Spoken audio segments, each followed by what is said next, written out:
Hello, you're watching my YouTube channel, Technologist on the Go. I am Renee Esquivel, and today is part 2 of my 4-part series as to why I'm not upgrading to the Apple M1 architecture at this time. In part 1, and I'll provide a link for that in this video, and I described how the M1 architecture, because it's a RISC-based processor, does not allow, or Apple no longer supports, Boot Camp. That allows you to install Windows 10 into its own native partition on your MacBook, and therefore by extension cannot run Parallels Desktop, which allows you to run Windows 10 concurrently with your Mac OS, a function that I make use of a lot as an independent IT field engineer, as there are certain applications I need to interface into an array of networking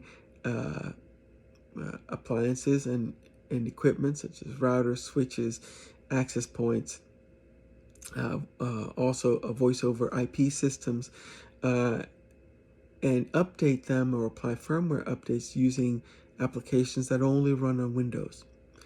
But here in part 2, my second reason is that the new MacBook M1 architecture no longer supports use of an external GPU.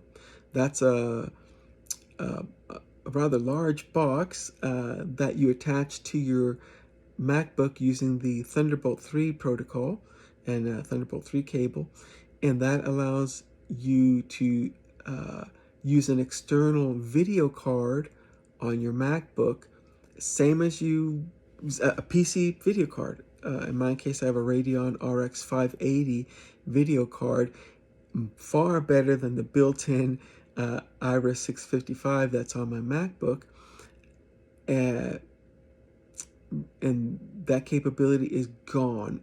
Apple used to even sell their own eGPU. They've stopped selling it. I don't know what the rationale was for that, but that's something I make use of a lot, and you get to see me make my case as to why that's important, at least important to me, and maybe it might be important to you. So watch the video so that you can make an educated decision as to whether or not you go to the M1 architecture. I'd love to do it myself. That speed, the long battery life is phenomenal. But as a power user of the MacBook Intel, I can't give that kind of capability up yet at this time. So not until at least some of those kinks get worked out in the architecture. So let's get into that video, and I hope you find this instructive. Thank you. Now, an external GPU, or eGPU as it's referred to, is a box that contains inside of it a PC video card, and that allows you to connect to it to your Apple MacBook using the Thunderbolt 3 protocol, and perform graphic intensive tasks such as gaming or video editing, and lets you do that on your Mac with a much more powerful monitor than what you would, or display than what you would have with the built-in adapter. As you can see here on my system, I have the Intel Iris Plus graphics 655 for the built-in, but I have the Radeon RX 580. Now this Razer Core X is my eGPU. You can see the video card there inside. But the Razer Core X, this particular one can support a full-size video card in there. And that would let me continue to add a whole lot more graphic intensive capability to my computer than what is there natively. Now, using an eGPU is particularly important when you're using applications such as Final Cut Pro. I'm currently in the trial here at 90 days because I've been using a combination of QuickTime, Apple Movies, OBS Studio to do my video editing, and now I'm getting used to seeing how well Final Cut Pro should effectively combine all of that into one app. But Final Cut Pro does depend on graphic intensive video for the rendering, not to say the least, the timeline, the backgrounding, and that eGPU that you see pictured here, that's going to allow me to really do that efficiently, using like I said, a quality video card. I can put in an even more powerful one as I can afford. And then here, also attached to that eGPU is a portable 4K monitor, gaming monitor from G-Story. Okay, and I don't want to give that up. Now, it is such a useful function to have with Mac, and I don't understand what the technical reason was for Apple to give it up, but they have. And there's nothing with the Thunderbolt 3 protocol that prevents an eGPU from being used, but maybe there's something with the M1 architecture.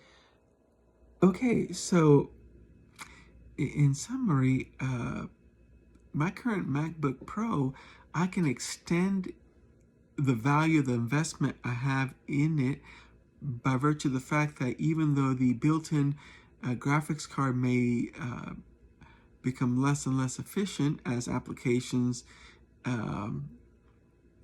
get more memory intensive, that doesn't matter so much because I have the ability to add in, connect to it through an eGPU and get phenomenal video horsepower using a PC, an actual PC video card, going into a PCIe slot. I don't want to give that up. Now, you can make the argument that, well, the new MacBook M1 has a far better built-in graphics card, and it does. But it doesn't matter how good it is. The fact is, with time, it's going to become progressively more obsolete, and you're stuck. You're stuck with what you have. Whereas with the use of an eGPU, I am not stuck with what I have. I can always improve this, build it up, make it even better simply by getting a better video card and being able to use that. So that's reason number 2 why I am currently not going to upgrade to the MacBook M1 platform. Apple decided that certain features such as the ability to use Boot Camp and eGPU was something that the majority of users didn't make use of, so it was a minor loss for them to exclude that or cut out that functionality. But I'm a power user. I make use of such features like that. It is how I extend the value of my investment, and it is how I produce a much better quality level of service as an independent field engineer by being able to do or make use of such capabilities. So there you have it on that one. I hope you enjoy this video. I just want to make sure that if you do get the M1, that you do so fully knowing both in terms of what you're getting and also what you're losing, because you are losing some functionality that in your particular case might prove essential, but you decide on that. Certainly you have some of my intake on that, and you have yourselves a good day. And please mark this with a like and subscribe to my YouTube channel so you can get more of these videos from this perspective. Thank you.